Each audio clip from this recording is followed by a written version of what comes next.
All right, episode 193. We're going to talk about that Bombshell Lawsuit that's going on right now. And our agent commission's going bye, bye, bye. We're going to get started right now. Bye, bye, bye.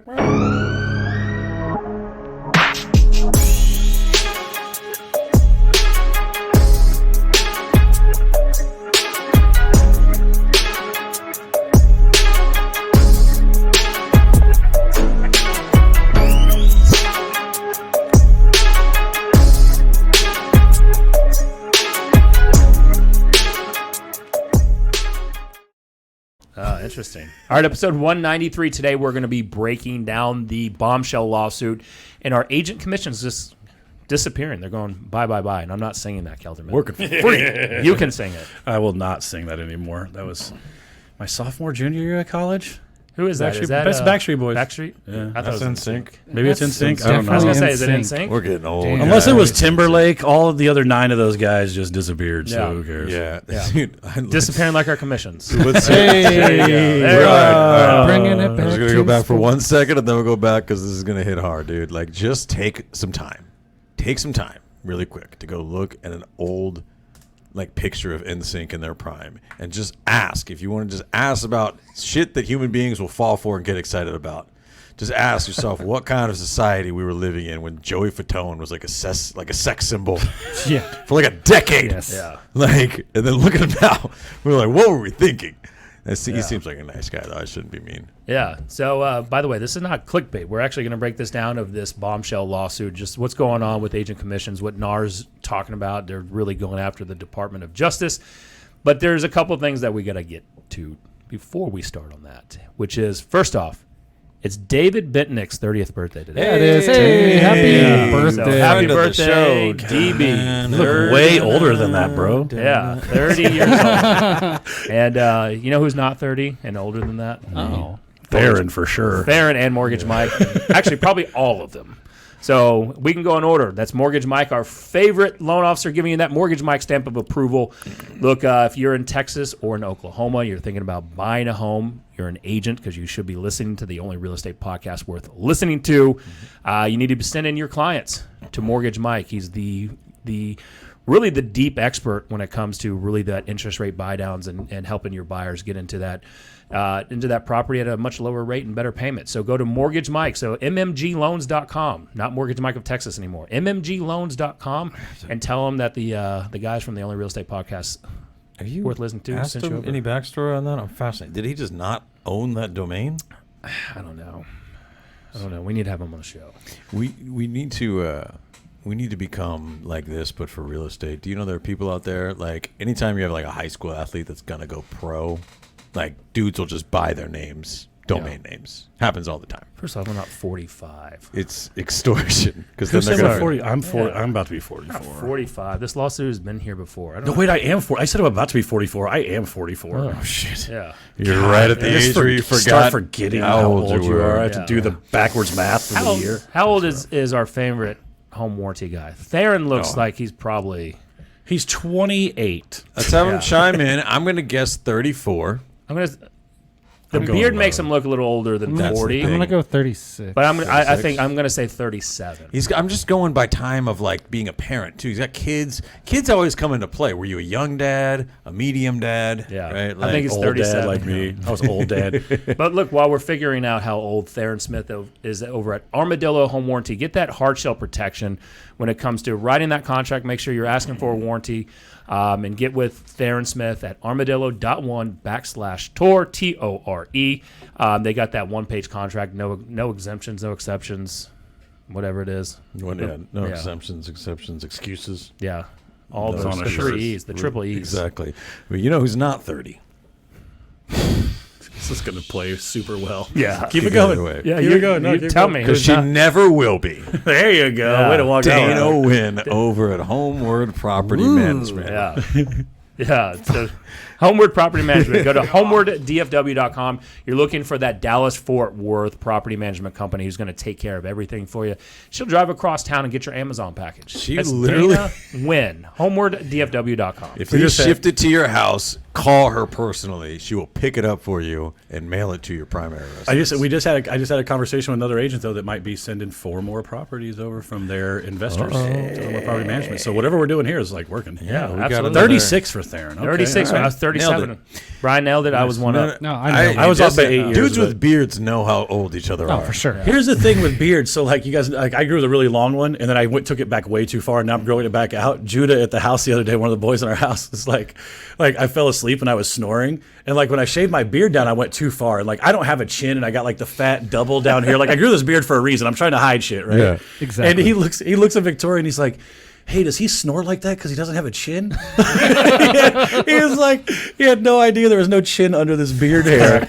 And he just assumed I had this strong jawline, and then he Seems saw like me a- without, and he's like, oh, that's why he snores. Seems like a Family Guy episode. His face is You smushed. take enough time scrolling back on Matt's Facebook page, you'll see beardless Matt. It's not a good. different experience. It's man. not good. You won't ever see it in real life again. This thing is here until the coffin. Yeah. In the coffin. Yeah, for sure. Let's break down this lawsuit. I know someone said, look, this lawsuit's been here before, yada, yada, yada. It seems like there's getting some teeth to it, right? This lawsuit, which... Tor Studios. Let's be real. Oh, Tor Studios. Go to torstudios.com. You want to look good like us. It's actually there. torstudios.com. If you want to get with Jesse, Jesse will help promote you. He'll make you look good. He'll make videos. He'll get you a podcast that is just as good, if not better than ours. It's not going to be better. It- Probably. Yeah. At least. It wouldn't be that difficult. The only podcast worth listening to. There you go. Yeah. So torstudios.com, TORE studios.com. Thank you, Jesse. Thank you, Brian, for reminding me on that. But let's go to this lawsuit. That, in all reality, if we were to do a poll right now with agents, how many would actually know what this lawsuit is about? Well, we would start with 6%. 0 if you're only asking me. Yep. So we got one guy who doesn't know. I don't even know who's suing who. Department of Justice. Is suing or is being sued? I think they're the ones suing NAR. NAR? It's Because a class action. this is definitely a job for the Department of Justice because they're not busy enough. Here's the thing. So somebody said that they've done this before, right? Like, and I was reading this article Jesse has pulled up in the background. Maybe he can share it on the screen real quick because it talks about the headline I'm reading now is like MLS could become like a data management space, right? Like, I guess maybe I don't understand some verbiage when it comes to stuff. Like, aren't they already? Isn't the MLS like? First off, we give the MLS like, especially here in North Texas, because I don't know which MLS we use, but like we just accept the fact that they're never going to really change it. They did an update a while back. That was awesome. It worked out really well. But like, isn't the MLS just a data source? We do anyways, this. like, what are we? Okay, so we do this in like lots of industries.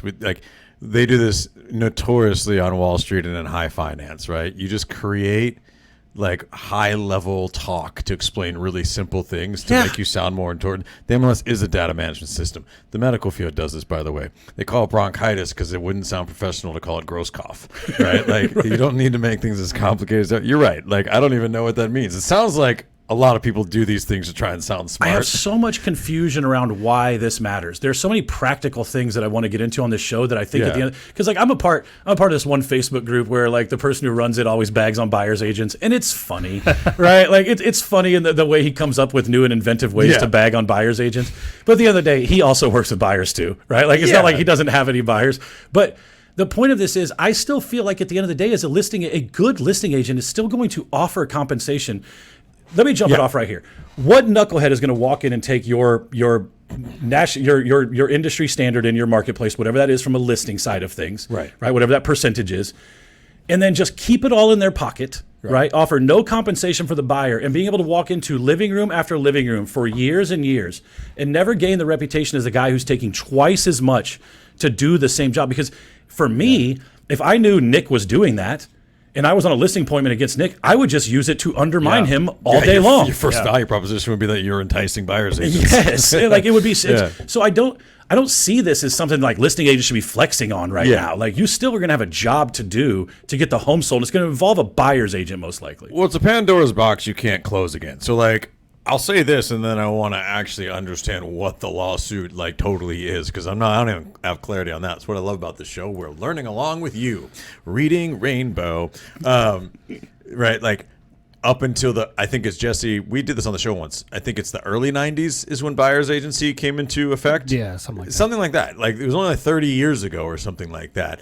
Up until then, you really only had listing agents, and the buyer was either, I assume, unrepresented or, like Nick was saying before, intermediary relationships weren't really a thing. Like you could represent the buyer and the seller, and that was commonplace.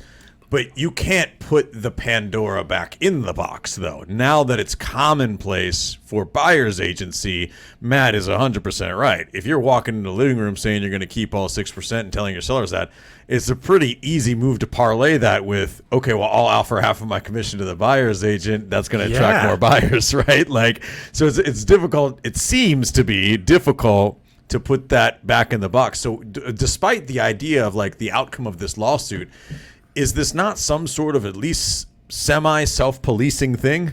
Well, and it says, I feel like it's a self-policing thing at fruition because the list price already being worked into the commission always be working into the list price. Like there's so many things to walk back. It just seems crazy. So let's answer the first question that you asked, Brian, which is what is the lawsuit what are we truly exactly about? talking about Right. here? So the lawsuit challenges a requirement that sellers make a blanket unilateral offers of compensation to a buyer's broker when a home goes on sale via the multiple listing service. Right.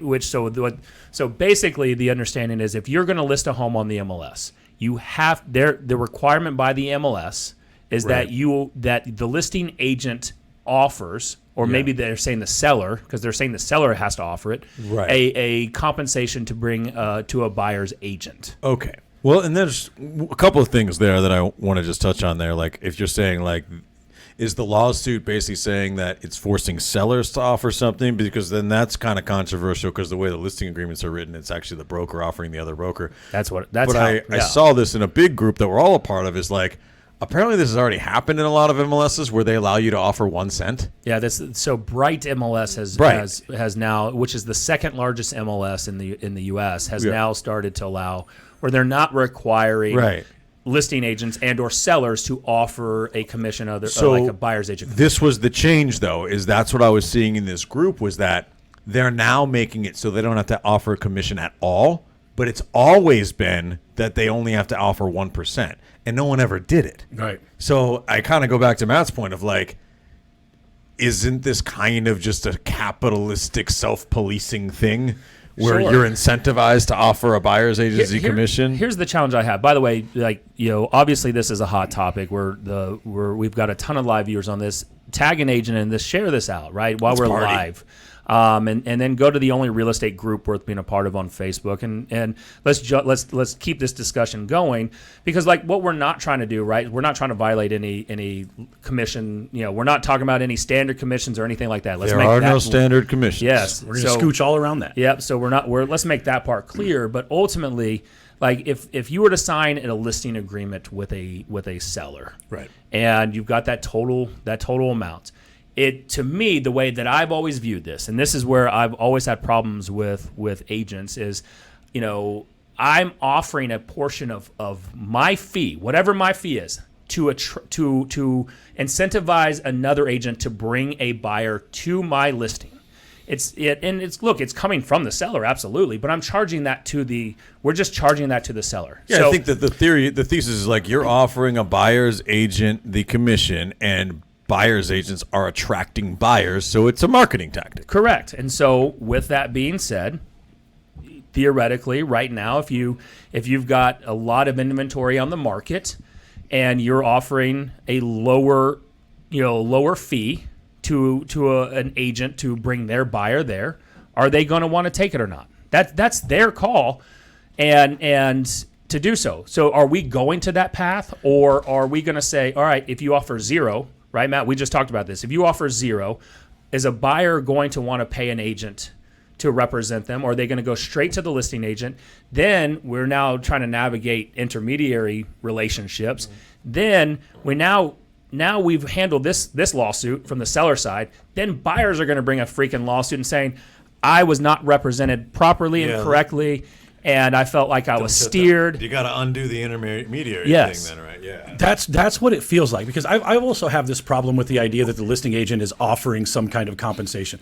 The only reason you as the listing agent got whatever that full market marketplace commission is based off the understanding that a certain percentage, usually half of it, is going to be offered to the other side. Sellers, that's what, now again, clients are the uneducated ones in this, and they are the ones who are going to get screwed by this. Yes. I knew an agent in Lake Highlands years ago who used to sign percentages of listing agreements and then keep 2/3 of it and only offer 1/3 to the other side. Yeah. That was his normal operating procedure, right? Did he tell the sellers that? Well, yeah. you know, in a Texas real estate contract, you can real slick at it, right? You add your percentage up top, but then it breaks down how you're going to compensate other people. Right. You just put that decreased percentage in there, and they sign, and they're legally obligated because they don't know. Just gloss over that. They don't know what they're signing. And most people aren't reading the contracts. They assume that you're telling them the truth. I've always had this problem that and I've list properties. Pretty much every piece of business I have right now is a listing. I'm going in and negotiating for that percentage on the other side in order to offer that marketing piece to the other agent to incentivize them to bring it. It's why I don't like discounting the buy side. Right. If I take a discount on a listing, I usually eat that discount wholly by myself because I think it's an issue for the seller, right? So this idea that we as listing agents are the ones who are offering compensation to their side, okay, cool. You keep that 6% and see how many buyers come to your listing when their agents won't represent them because they're getting 0% and the agent's not strong enough to go negotiate whatever percentage that's representing their buyer rep agreement, and watch how your neighbors' houses sell around you from people offering property. That's what's going to shut this thing up, is everybody else doing it properly. 100%. That's the possible lose-lose scenario in all this, is because what inevitably happens, right? This goes through, you no longer need to offer a buyer agency commission. That is like now what the public thinks is the norm. How long do you think listing agents are going to be able to negotiate the same commission that they are negotiating now? So what you're going to end up with is this disconnect. You're going to end up with sellers that are going, hey, you're not having to pay a buyer's agent. I'm only going to offer you half of what I would have offered you before. And then you're going to have buyer's agents that inevitably, right, are a whole buying demographic that is probably not going to show houses, let's be honest, if some other ones are offering buyer agent commissions. And so now you're in a lose-lose situation where sellers and buyers and agents are all on different pages. And actively working against each other. Exactly. Yeah. And should we start to see, should home prices now go down a little bit? You would think by whatever half of your industry percentage is, right? Yeah. Like because this is the thing. If I'm a buyer and you have now taken up that whole, like what I expect to get on my side, this isn't even the buyer's agent. If I'm just a buyer and I have a savvy agent who says, look, man, you have to pay my cut. First off, let's not even get into this, how this fucks FHA and VA buyers who don't have a ton of cash. Yeah, we're not even going to get into the fact that they're going to have to finance a certain percentage into their loan, or they're not going to be able to buy a house. So let's not even get into that. This actually hurts the mass consumer. It hurts the lowest rung of the buying the 3% down conventionals, the 5% down conventionals, the FHAs and the VAs are going to get annihilated. And by the way, my understanding is this makes homeownership harder. My understanding is that this lawsuit started between like only 5 or 7 sellers between 2015 and 2020. Oh really? Like that. I like go on record saying those 5 or 7 people are dicks. Well, it's like, come on, guys. It's like, guys, is it a money grab or whatever? Like, I'd like to know more information on that. Just because the quick research that I saw on who brought this. That's also a fun conversation. Is while you're doing that. It's right here. Yeah. Okay. So is that? Can you open in another tab and we'll just come to this later? Like, can you just Google what does the DOJ do? Like, what are they? It's always struck me ever since we first started talking about this a few years ago. Like, the Department of Justice being the ones that are like the primary people involved in this. I thought those guys defend the law and invest the interests of the United States. I thought that I always think about terrorists when I think about them. I just don't understand, because here's the thing: is to go back to what you're saying. I'm a savvy buyer's agent, and I go to you, Nick, and say, look, Nick, here's the deal. You know, this lawsuit's changed. I know that you bought a house in the past and you haven't had to come out of pocket any money. It's always on the seller side. That's not how it works anymore. My compensation actually comes from you directly in the form of cash or something you're rolling to loan. Yeah. Like, lenders are going to have to figure out a solution for this too, right? Exactly. And it's rolling. Now let's go look at homes. What are you going to want to do? You're going to want to piss pound every listing by that exact same percentage right off the top. Yeah. Right?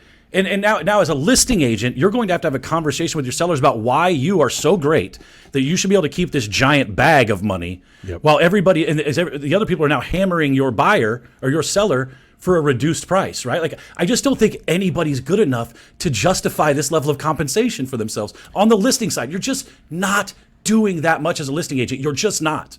Right. I mean, Not to justify doubling your pay. No. What I'm Not to saying is, justify that's what I'm doubling your saying pay. is, by definition, the system is set up to compensate both agents. So by definition, you would have trouble justifying if nothing changed except the listing agent took the 100% of the available commission.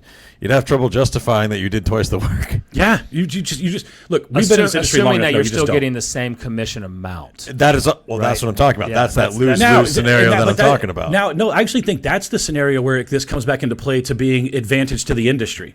If we legitimately, as listing agents, start asking for less commission, it balances this whole thing back out over time. There's going to be time where house prices have to adjust to this.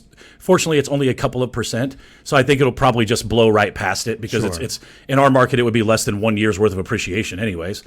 Is what the numbers that we're talking about, right? Yeah. So it's not that part's not going to take long to catch up. The lawsuit originally filed in 2019. The lawsuit alleges that some NAR rules violate antitrust law by inflating sellers' costs, such as the rule that requires listing brokers to offer buyer brokers a commission to list a property on a realtor affiliated MLS. That's so I'm like, Well, so stupid. Really, I mean, and you're right. That is stupid. I think it's stupid in a certain way, though. Is like, okay, so is the lawsuit all we're really talking about? Is that MLSs require you to advertise a buyer's agency commission? If that was no it's longer, not to even advertise that. You have to offer. this is Yeah. what I'm saying, is that you have to offer some type of buyer's agency commission. Wouldn't that still be happening even if it wasn't required? Are we only giving the other side a commission because the MLS won't allow you to hit next without putting something in there? No, yeah, exactly. Like, 'cause yeah. this I has- was going to keep all this, but you know what? The MLS figured out a this way. fucking I can't make this software. listing live until I. This is so. You know what? This is a lawsuit filed by people with people who have never done a job. This is one of those lawsuits where you just know that nobody involved has ever been involved in this industry At all. before. It's Yeah. so At all. true. Yeah. Look, This is the steroids in baseball congressional hearings. Did you ever remember that line of questioning that they would ask those On guys? and on Like, and on. You guys aren't baseball fans at all. I mean, I do remember that, but think of it this way: like, you know, you're right. I mean, the real test is the second largest MLS, which is Bright MLS. Yeah. They're now just saying, look, let's open it up, and maybe they still that's kind of the- violating because I think you have to require 1 penny. 1 penny. to But be they offered. were doing no. Right. That's the change, is that they always were doing one- allowed you to do 1 1 penny. Okay. Now they're changing it, if this goes through, that you don't have to offer anything at all. The thing I don't like about this too is that it's telling the public that real estate agents are unscrupulous people who have been overcharging you for years. Because I just Well- read that, like, they're going to reimburse 13.1 billion, 13.7 to who? To people who made an adult decision to sell their house for more than they bought it for and have collected that check and moved on. Do we think we can get It's any of our own commission crazy. back on the rental properties we've bought? Yeah, right. I mean, Like, it look, just it's- makes. Well, to your point though, like, is the worst case scenario in all this that, like, just the buzz around it becomes a self-fulfilling prophecy? Yes, it You could know what be. I mean? No, 100%. I do feel that, you know, if this were to go through, there's going to be this kind of this period of time that it's the Wild West again. Yep. Right? You're going to have people offering 0. You're going to have homes sitting on the market. You're going to have You know, some agents trying to Yeah. take 4, 5, 6. Yeah, you're right? gonna have- yeah. Like, you are. Yeah, you're gonna have people that you know, like, oh, go get it from the buyer. Like, if you want an agent, you need to pay for it. Which, by the way, there was some of those back during the 2008 recession, if I remember correctly. Like a buyer had to pay during foreclosures. A buyer had to pay a certain fee to make it to close on a foreclosed property. Right. Yeah. There was requirements and all that, and it's just the cost of doing business. And so ultimately, my thought process, there will be this kind of Wild West. You'll probably have some lawsuits on that, where people feel that they weren't fairly represented or unfairly treated. Then you're going to have a leveling out where it probably goes back to a normal. But this is where you become a really specialized agent, right? Like, if you were to say, like, I was talking to Beth Silverman today, friend of the show. She wants to come back on it. She's really, really honed her craft with working with Just put her book out, one too. niche investor, which is through Pad Split. Yeah. And I said, look, you'd be fine, because ultimately, if an investor wants to buy a Pad Split, you just charge them whatever your fee is going to be, and they're going to want to pay it because you're growing their net worth and their monthly residual income. It's like just, who's not going to want to pay that? You're right. Dude, that's such a small percent. Like if we sit here and I go on Smallhorn's podcast and we talk about how whole neighborhoods are being bought up by investors and rents are increasing and the American dream of homeownership is being shoved out. This is more of that. Like, sure. I just cannot imagine. I've worked so many first-time home buyers who barely got into a home on FHA loans. They just wouldn't be able to do this. But is this this is the idiocracy of just society? We've got a small group of people suing over this that's now causing this problem, when in reality, it's going to impact people to go purchase homes, which is their greatest. The average American, the average U.S. citizen, the way they build their wealth is through home ownership. Yes. And now maybe the government, maybe this is if you go down a conspiracy rabbit hole, maybe the government wants this to happen so that they don't own any houses. Then it's all owned by corporations. We don't ever own anything. We don't make any money. We have no net worth. What's it called? One world order? What's the German guy? Yeah. I do think, what it is? to this one that Jesse just popped up about commissions going down on the higher, I do think that there is a gap of business. By the way, also, that's absolutely the reality right now and has been forever. There's a gap of business think where that you're not providing. Josh Altman is getting full freight on $30 million listings. No, but here's what he's not. But I will also say there's a price point where the agent matters because of their connections, their network, their buyers. Right. When you start getting into these $3, $4, $5 million properties. In our market, it's a specific agent who's going to bring you value on that. Totally. But there is a big gray space in the middle that there's not a ton of buyers. The most of those buyers, the agent probably doesn't know. The buyer's agent stumbled into them through their network or some lead source, right?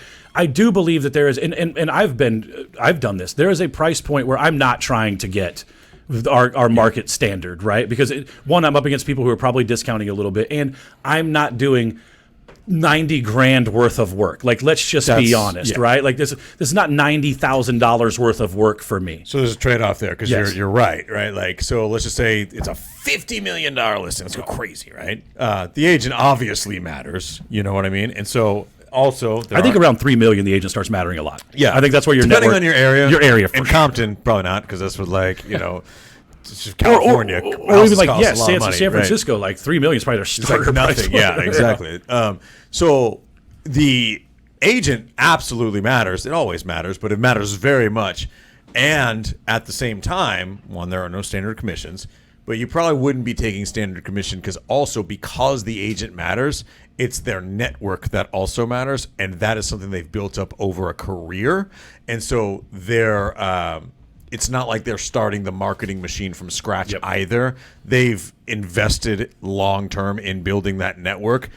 They're able to take probably less than what would be standard because they probably already have a list that is where they're looking for the buyer. Yep. So there's some of the idea that what you make on all those deals all pools together because you're talking to the same network, right? So I think it's regardless. That's already the reality right now. Is you don't make standard freight on above a certain price point. I think there's a price point where the buyer's agent becomes more integral to the process than the listing agent. That's a really good. Like I think luxury buyer's agents are more valuable than luxury listing 100%, agents all day long. They They have the network Yes. and the Rolodex to go do that. So the listing agent on that side is not as important. Right. If you have a niche, right, like there's a guy named Lee Lamont, for instance, who dominates Forest Hills. If you drive into Forest Hills, you're going to see Lee Lamont signs everywhere. Yeah. That is a valuable listing agent. People in that neighborhood know that he has the book of buyers who call him because he is the person. Does he though? Does he double side? Maybe. I mean, I don't know what his business model looks like, but I'm just saying, like, I think there are markets and specific niche markets, like you said, where the listing agent matters.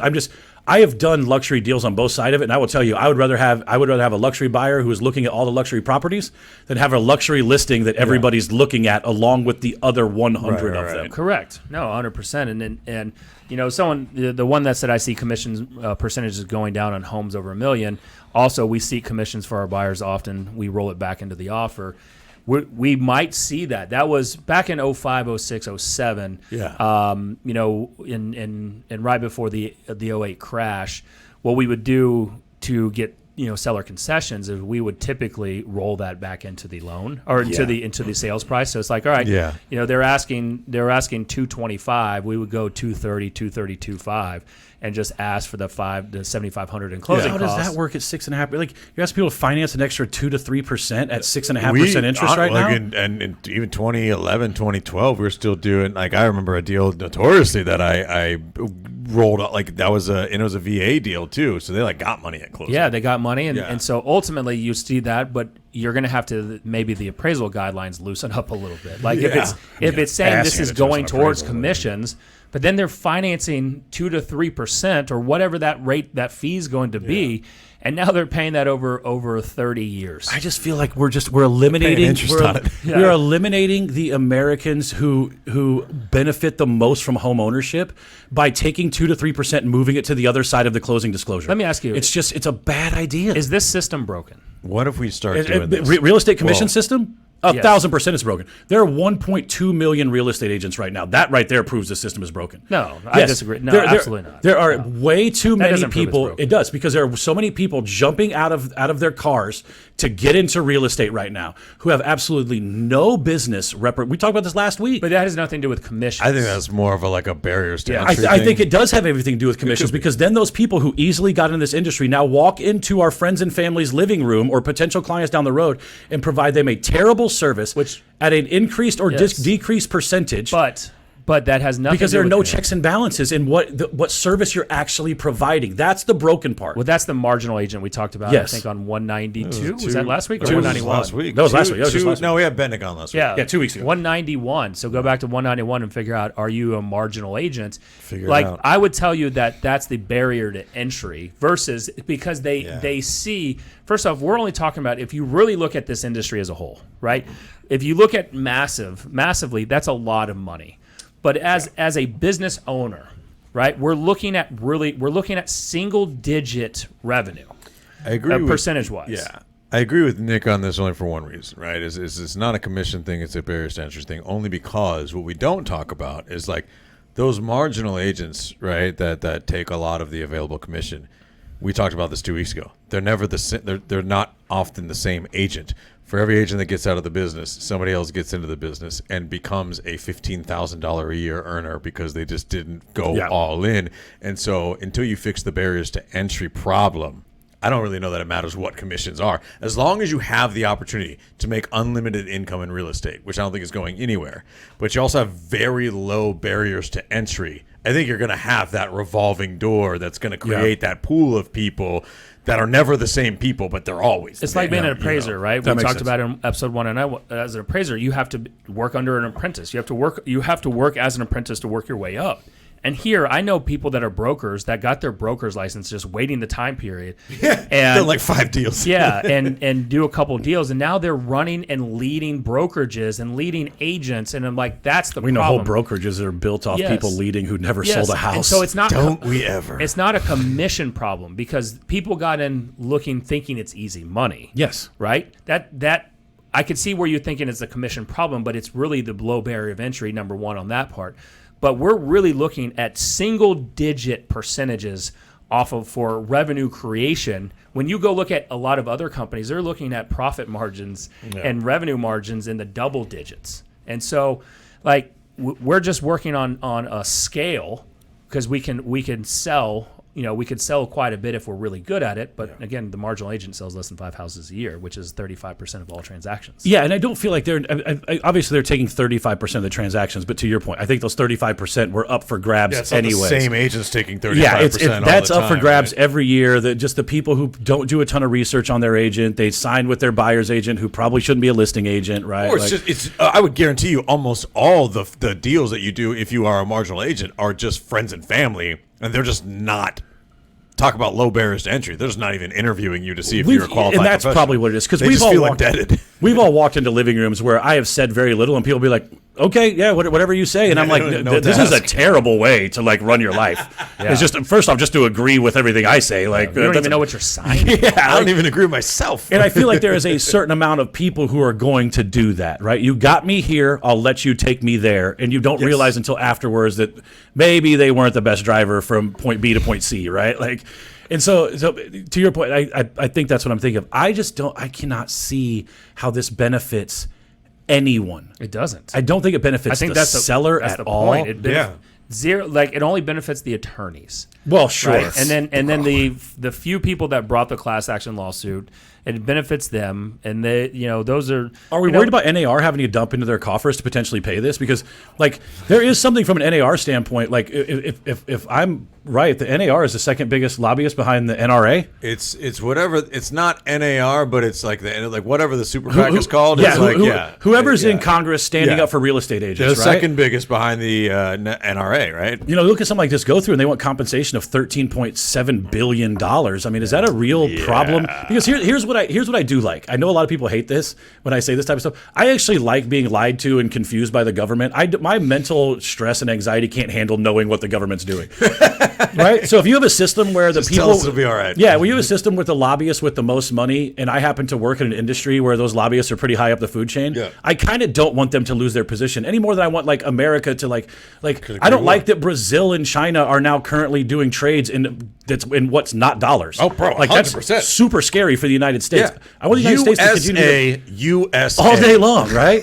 And so I don't know how. I mean, how does the super PAC or whatever, like how does this not go through, right? Like what is the defense against this? Because I understand why it's being pushed through from a consumer standpoint, and consumers are always going to look at free money and be like, yes, give me some of that, thinking about what it's going to look like 18 months or 2 years from now for their own personal property. To underscore the importance of all this, as frivolous as it sounds, I do agree that if for some reason the laws change and there's something that needs to be revisited, I do think that, like you said, for a while, all hell breaks loose for a little while. Yep. And that's not good for anybody, right? I do have, one business idea really quickly. Why don't we just start owner financing our own buyer's commission? We just find nothing up front. Or we put a lien on the property. Is this kind of like the bit when you would where companies would take the listing and then pay to do remodels before it sells and then get their money back at closing? Exactly. That sounds scary as shit. Or the 40-year listing agreement. And now we'll do that. Okay, I'm muted. We're definitely doing that. But just going back to what Matt said really fast, and then we'll move on. This kind of fits in this category.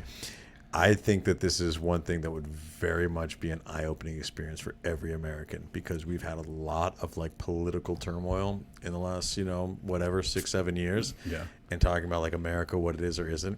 I am telling you right now, the second that all 340 million people in this country found out or felt that the USA was no longer the #1 economic superpower, everybody would get real American real fast. Super terrifying. Like, are you kidding me? It's super terrifying. It sounds so... the hubris that we have to hate on a country that we are so dependent on it being #1 in everything is fascinating. Well, I don't even want to go on this rabbit trail, but like we act like because the United States has been around for 275, 280 years that we've just always had it figured out. Guys, understand, like China's been around way longer. Until we got to World War II and we made some really slick treaties, we weren't really much of anything on the global landscape, right? World War II was our UFC debut. Yeah. And we had knockout of the night. We've kind of only been doing shit on a decent level for like 80 years, right? And a lot of fighters have had a good run, dude. 100%. Chuck Liddell looked awesome at first until that jaw got rocked a few times, and then that bitch went to sleep every time he got punched. Yikes. That is a fascinating thought experiment. Yeah. But there is a ton of hubris as Americans that we will always have the biggest stick in the world. And I think we're seeing a global climate where people aren't being like, oh, America, thanks for stuff. They're like, why don't you guys fuck off? Right? Tides are changing a little bit, right? Yeah. Regardless, I do think all hell breaks loose for a little while. And I think that's the part of all of this that, like, things eventually tend to figure themselves out in markets. It's the same with the stock market and equities markets, right? They go from very calm for years at a time to all of a sudden chaos for like 3 years at a time, right? And there's recessions and crashes and things like that, all because decisions that people just make every single day. By the way, do you remember? It was before COVID, I believe. It was called BRICS. I think it was called Bricks. Purple Bricks. Purple Bricks. Purple Bricks. I haven't heard from them in a while. They were because they went out of business. They went out of business here. They're I believe, if I remember correctly, one of the largest brokerages in the UK. Yes, they were definitely based out of Yeah. that. And they were coming You sound here. like you're from London. And they were coming here and offering the lower commission percentages to sellers. Which is their traditional standard over there. I have a Yes. British buddy who has no problem buying homes with me, but he will not pay listing commission. Yeah. Because that is not how they do it there, Yes. right? And a lot of, if I remember correctly, a lot of their agents are on salary, I think. So they work a salary. And, Yes, they are. yeah. I learned that from an episode of House Hunters UK. Yeah, so they're on a salary, so it's a whole different system. But if commissions were really as a hot topic as it is now, why would they went out of business too, didn't they? No, Pretty did sure Hot Topic go out of business? Maybe, I don't know. There's I don't probably know. one somewhere, but I don't think they're like right next I to never shopped there, so I wouldn't even know. Sure. right next to Spencer's Gifts in every mall. Yes, Where every am I going to mall. get my Mudvayne t-shirts? Yes. I mean, if why would those brokerages? Why would that not really take hold? Why would that not take place? Oh, Why well- wouldn't you as a listing agent have a team of salaried showing agents, and all you do is run ads to your listings and procure buyers from them and pay people to drive them around. I know people that do And that. you pay, like Yeah. the showing assistant model could be very lucrative in a change like this. Here's right? a good variable to understand, and I don't know how you Google this, is like, because they're salaried in the UK, how many, like, what is the average transactions per agent? Is it a totally different landscape? Well, you probably have less agents for sure. That's what I'm saying. So you have fewer agents, more deals. There's a tipping point, right, where it actually would make sense. It's a certain amount of available deals per agent. But I know, like in Redfin's model is salaried agents. Partially, because they still get get a the bonus. BAC, right? Yeah, so it's a smaller. They run a smaller salary. I'd love to see Redfin's contract for their agents just to understand how their compensation model works. You've got was it called Door in Texas? I believe. Door, if yeah. I remember correctly, they were running salaried. Boy, they agents. were running ads all over the radio, and that Highland Park dude just went away, didn't he? Yes. I feel like it would be so. Was that the guy that was on Shark Tank? It was the dude. He went to SMU. He's a Highland Park kid. Started that I think business. so. Yeah, that was the dude from Shark Tank. And been. they were running reduced. They were running a reduced commission that they were promoting. It was a reduced commission. And we talked about on this show how that was only going to be sustainable because times were good. When skilled agents were needed again, all of that, hey, you don't have to pay anything. Anybody can do this job. You just sell your house with no hassle, and we'll give you extra money. Like, Again, the question I'm asking is the model broken? yeah, I do think it is. Charlie down in Austin, one of my guys down from Austin says it is obscene how much some people pay real estate agents to sell their house. Maybe I think. Well, yes, at times, but here's the thing: I don't know. What is that? What do you mean by No, that? because dude, I do think there are lots of agents out there that are not providing. When you start talking about let's use a hypothetical number. Let's say I take a listing at $800,000, very price point here that's nice but not unheard of. Yep. Right, on a 3% listing agent structure where I'm getting 3%. Right, that is $24,000 coming into my world. Yeah. Can we all be honest that very few agents, we're talking about like probably below the poverty line, but one deal, what some people make in a year, you do 3 of those, you're making the happiness scale at 75,000, right? Right. Like, are we really going to sit here and try and justify that $24,000 for an $800,000 listing, which most agents are not doing any more work than they would do on a $229,000 listing in Denton, that they really justified that 24 grand? Maybe that's not for me to judge. What I would ask the question on is because as a seller, they have the right to research and do their due diligence on multiple options. Of correct? course. And so to sit here and say, is that agent worth $24,000 or whatever the number is going to be? To me, in my opinion, I would say, like, look, as a homeowner, I'm going to pay what I feel is that's going to put me in the best position to win to sell the property at Absolutely. the best price in the ideal amount of time and structure. I'm not a seller sitting across from a table for you to pitch me, though. We're talking as real estate agents, walking around with all these dumb dicks that we see all the time, sometimes in our industry, and having to admit that they're not $24,000 worth of work for 60 days worth of work. You're just not that talented. All right. So from the middle of the table, let me find a common ground here, because I actually think that we're almost, this is almost a frivolous conversation, because we're actually not talking about a model, though. The original question is the model broken? Yes. What's actually broken is trying to create a model. We have said this from the beginning, and we have to on this show. There are no standard commissions. And so actually what we're arguing about is not a model. We're arguing about norms. And was anybody except these 5 or 6 people upset about the norms? What's actually happening is through this whole lawsuit, you're actually trying to create a model in what was a purely capitalistic environment. Yeah, because none of the Actually, I like to keep going. Yeah, I like None this of this idea. was ever set in stone. Yeah. This became the norm over time, but we have all has anybody here ever taken less than full freight for a specific reason, right? We've all Absolutely, deviated. So there actually wasn't norms. There wasn't a model. Every agent and seller and buyer were always free to make their own choices. We settled into a groove that became a norm, but It's still it's still a model. It's ultimately a percentage-based model that you're offering a compensation to a co-broke. So there. I guess what I'm trying to say is like yes. that model is the norm, but you're asking is something broken with the model. Well, in theory, people have deviated from the model since the beginning of real estate. We've had flat fee. We've had open listing agreements at certain times, which were legal in some states, not here. But we've had a lot of different variations, and we kind of tend to, for the most part, come back to what the norm is. So, no, I'm not saying capitalism is broken. I'm saying that 5 or 6 people think it is, and now it's gotten all the way to the Department of Justice. Nobody's ever forced anybody to pay somebody a certain percentage. It's just what we all tend to. But it's not like price fixing. You could always deviate from it. I agree that the consumer is the one ultimately making the decision. I think my argument is the consumer is the least educated person in That this is true. conversation. That is true. And that's where I have issues with everything being created equal. And I think that's where I'm pushing on it's broken from the not the capitalistic standpoint, but just the actual information. So right? the consumer, it's. I think the broken- consumer's uneducated, right? As far as what an agent should be providing for them. Look, there should absolutely be a leveling up as stuff goes up. Sure. You know, we all do this. The pictures changes. The amount of money we're spend on a listing changes as the it price gets more goes up because expensive. the presentation needs to change. Yeah. I'm not saying this is specific to every single real estate agent, and it's probably why ultimately you're right. Yeah. This isn't the model side of it. This is more the emotional side. There are just a lot of agents out there offering like low levels of. Put it up there. I can't even see it from over here.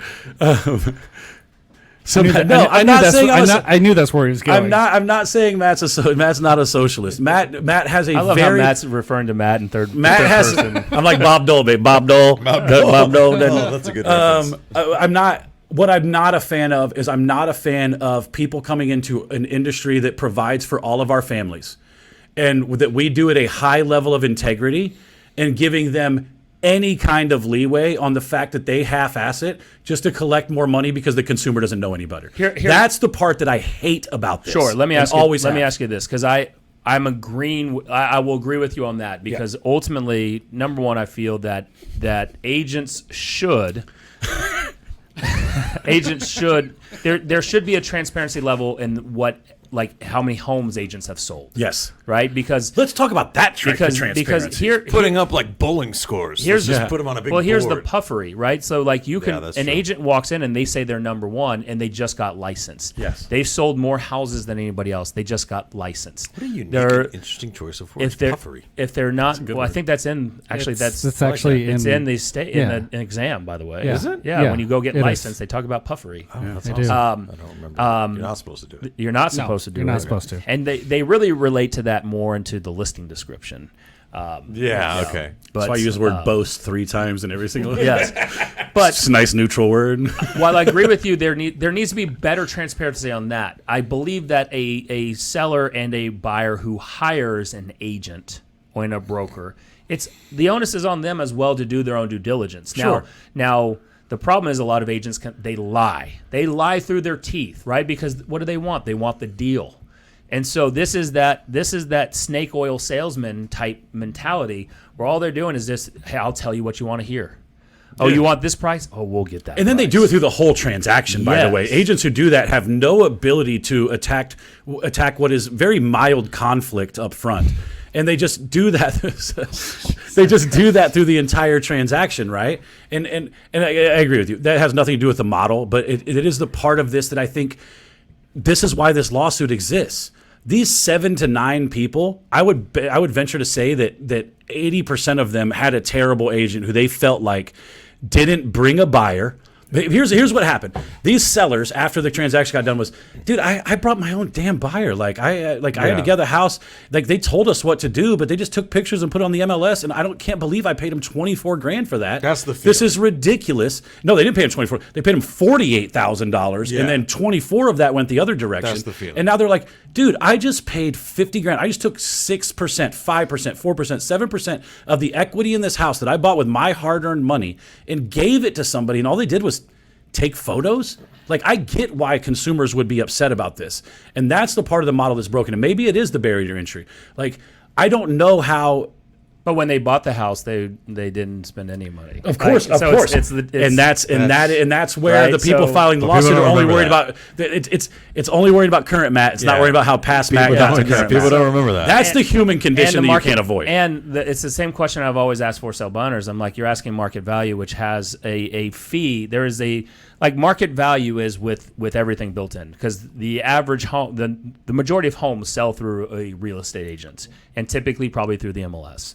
Right, so I could probably go out on a far limb to say that majority of transactions happen on there. Absolutely. So I don't know what NAR's recent stuff is, but it used to be 87% or 89%. Like, so a huge number. So we would say that that if a home is worth $300,000, then could we say that the majority, like there's a little slice of that $300,000 is kind of the real estate fees built in. And DFW, it's your first year and a half of equity. As we talked about before, in a nice stable market, right? Or a year of equity. We just talked about this before, that if this went through, then valuations might decrease for that exact reason. It's also why I tell my clients, don't call me in 18 months trying to sell this house. It probably is not going to look great for you. Now, that's a little bit skewed right now because of all the run-up of COVID, and some people are sitting on some fat equity. But in a generally nice, balanced market, like, you don't want to call your real estate agent 18 months after you bought a house and have to sell it. That's not the best financial position to be in, right? Homeownership is not an 18-month play. And this is why I think the agent part of this is broken. And to Yoel's point, I don't know how we increase the barrier to entry. I don't even really think it's super possible without changing some, I do think NAR still needs their dues in order to go fight this stuff. They need as many humans as possible. But I've said it on the show, I would pay twice as much in yearly dues to have half of the agents gone. I just would. It's not that much money for a producing agent. You're talking about maybe $1,000 in dues a year here in Texas. I know other states it's a lot higher, but when you add up my 4 quarters, just for it's NAR, barely $1,000, dude. But you're not even talking about just NAR. But yeah, I mean, I would too. I would pay twice as an agent who has a real business that's out there killing it, right? I'm not trying to increase my expenses, but we're talking about we're not talking about doubling all of my expenses. Right. We're talking about doubling a very small part that's just worked into the cost of doing business. Yep. If the barrier to entry was just educational and money, like, why are CE classes so easy to do? Why can I command F everything and just go through the test? Like, why isn't it proctored? Why isn't it harder? So true. It's ridiculous. Every year, every 2 years, Brian and I forgot to do our tests, and every year we did them in an hour. How is that 60 hours of CE? Like I'm fine with outing the easy parts of this to point out how broken the follow-up part is. The NAR right now is having to field a lawsuit because for years they have allowed incompetent agents to walk around making decisions with people on their most expensive thing because they wanted to collect $157 3 quarters and then $410 every 4th quarter. Yeah. Right? That is why NAR is in the position they're in right now. Yeah. By the way, Danny says no. Commissions are a cost of doing business. They're not on an appraisal report, and sellers don't list it for less if there's no listing agent. Market value doesn't. With that. I agree, but it's not right because but sellers always factor in commissions. I'm not saying it's morally right. Yeah. I just let's just say that real estate agents went away tomorrow and people just started selling their houses to each other, all FISBO, all unrepresented. Everybody would beat the shit out of each other. Well, they definitely would. Yes. But before they did, if they had access to comps, they wouldn't talk to each other like that. They would still want their value. Here's where Danny is right. The value part of this, though, is where agents are legitimately they're bringing, a good agent is bringing value. They're helping helping you price your home. They're helping you make adjustments. They're helping you understand the other stuff that's going on in your market, right? Like, I understand why a consumer would be upset if they didn't get that experience. Yeah. Right. But the reality is, like, good agents are providing exactly what you're talking about. And that's why I think the broken part of the system isn't the commission model.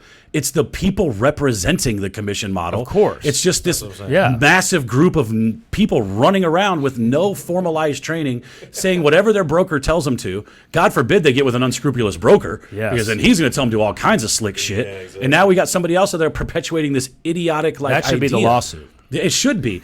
Dude, but you know this. You can't even, like, when an agent goes and just becomes a broker themselves and they just decide they don't want to do anything, they will just ignore you until you get so tired of trying to figure it out that you just go away. Like, look, you know sports teams' records, right? You can go back and see if a sports team has a win-loss record. Right. Like, we should ultimately, like, again, you should know how many houses an agent is selling. 100%. Yeah. And you know, whether they're part of a team or not, like, ultimately... Matt, why do you hate the NAR? I don't know, dude. I'm ripping everybody today. Yeah, so frustrated with dumb humans. I just believe there should be transparency when it comes to that, because when I'm hiring somebody, I want the experience. What about the agent who only sells new construction, Nick? And they sold 100 houses last year, but you just can't verify it. I agree. Because what's his name? What's the guy? Just does it off market. What's the guy? Bob? Ben? No. Ben Caballero? Yes, yeah. Ben got credit for all those. Yes. Can we stop high-fiving that dude every year for selling more houses than everybody? Pull up Real Trends. He's number one, and the number two's not even close. It's ridiculous. Look, we're just hating on him because he built a. I know. I mean, I'm telling you, I'd trade businesses with him, but I would at this point. I would at this point. So, I think we all agree that that Matt really hates NAR. He's a socialist, and I don't think he wants the USA to win. Matt is clearly Edward Norton. I know. The first half of American History X, not the second. Yeah, exactly. So, I'm sure there will be some more that we'll do, probably on episode 200. 7 more episodes. Man, we're so close. Yeah. So close. Yeah. So close. My mom just texted me. She's like, "Who's this Theron guy? Is he the warranty guy? He's blowing up your feet." So, Theron, get off my feet. What is that, 2 months? We should, not even. We got to start maybe do we want to do a live 200th? That might be. We need to get the consensus, bro. I would do a live again. Yeah. That's fun. We gotta get the live up and running before the pregame would go early. Before the pre-gaming starts. It was the first live. It had nothing to do with getting the live up. It had everything to do with, I think, the pregame ran longer than the live. I don't even think the pregame was the issue. Kelderman disrupted that. I was terrified. You really did not want to do it. I was I was getting mad at Brian. It's like, I swear to God, if we don't shut this down, like, I was so terrified of doing that in front of, like, sitting in front of people. Like, I'll do this all day. Like, but like the people looking back at me, I'm like, stop staring at me, weirdos. Yeah, it's so weird because they're looking at us now. Yeah. I know, but you can't see. I can't see them. We don't know. The camera's on Brian right now, so I can see. Like, I assume they're all watching Brian. No, they're watching me. They're on you. You know who they need to be watching is Mortgage Mike. They should. Go to Mortgage Mike of Texas, mmgloans.com. MMG Loans. That's Mortgage Mike Group, loans.com. So MMG Loans. If you're looking to get that Mortgage Mike stamp of approval, you've got some buyers who, look, maybe they don't like interest rates. I know the Fed hiked rates today. Yes, they do. And so, quarter point. we could see interest rates going up a little bit more. Who freaking knows? But Mortgage Mike knows how to get that interest rate buy down. He knows how to work it in. He knows how to really smooth talk it. So get with Mortgage Mike, mmgloans.com. And then when you're writing up that home warranty, I guess that guy who's blowing up my feed, Theron Smith over at Armadillo, get that hard shell protection on your house. Armadillo.1/tour. Mama Good is unimpressed. TORE. She's like, who is this guy? And then last but not least, look, if you're an investor, maybe you're an agent working with investors, because you just heard in the show you need to go specialize and be like Beth Silverman, who's just blowing it up with Pad Split. But you need a management company, and a good one. You need to get with Dana Wynn, who is, look, like we said, she's your concierge when it comes to really working out those tenants. So go to homewarddfw.com. Slap it up there. Give us some Tour Studios, baby. I was gonna try and do a Tour Studios then outro. Here's what I want. Here's what I want to say about Tour Studios, because we always like this is our own thing, and we try to just like kind of just chuck it in there and stuff. Guys, you've been watching us do this forever. You've watched us like try and do iterations of this. You've watched me coach with Sirhant. You've watched our social medias ebb and flow. Dang, you know Sirhant? No, I do not. You've watched Nick go from doing the most boring videos ever to like doing stuff that's actually engaging, right? Like you've seen it all, right? And that is all because of Tour Studios. And we're not smart dudes. Like I got a text from Jesse at 1:00 today about this podcast. Like if you're trying to do video content. Like if you're trying to do video content, there are ways to do it, and we're bringing those to you where it's not just some outrageous like cost. Look, and we've ran the gambit with that. Look, a little braggadocious is that this was one of Inman's top 23 real estate podcasts. That's a real thing. Alongside Sirhant's podcast. We do not we don't toot our own horn very often. We come on here on Wednesdays, we do this thing, we got our little stuff we put. But the reality is like we're kind of jackwads, and we're kind of like there's not a lot of people doing real estate podcasts that anybody gives a rip about, and that has a lot to do with like Jesse's help here. We're not trying to sell anything. I think we're not selling shit. Yeah, we do a horrible job. We're the worst at that, other than our vendors, other than our sponsors, other than the people that we love and we hold dear in our hearts. But we don't. The whole reason for this show is just to educate real estate agents, right, of what's going on. Because if you're like us, you're probably just now really digging deep into this lawsuit. Yeah. And you probably didn't know what the heck was going on. And so you can hear it here first on the only real estate podcast worth listening to. So like us, heart us, go leave us a review, because I go on that podcast channel of ours and there's no more reviews coming. Yeah, we haven't gotten a review in a while. Yeah. We need to push that out to the group. And then go join the only real estate group worth being a part of on Facebook. And let's just keep this going over there. I know. It's pretty awesome. We do all of this for you guys. Yes, we it's for us. Yeah, we like doing it too. We like to hear our own voices. But we're over it now, so we want to leave. Bye. All right, please, thank you. Jesse. Hey, thank you for watching. We truly appreciate it, checking out another episode of the only real estate podcast worth listening to. If you're watching this on YouTube, please go ahead, hit that share button, hit that like button, and hit the subscribe button. Right? We're dropping more stuff on YouTube constantly. If you're on iTunes, leave us a review, please. We're really, really focused on building up those reviews so we can get more searchable content on there. And if you're on Facebook, like everyone else is, go over and search the only real estate group worth being a part of. You're going to want to go join that group. I'm telling you right now, there's so much gold in there. So go join, share us on YouTube, and leave us that iTunes review, please. Go do it right now. We'll see you on the next show.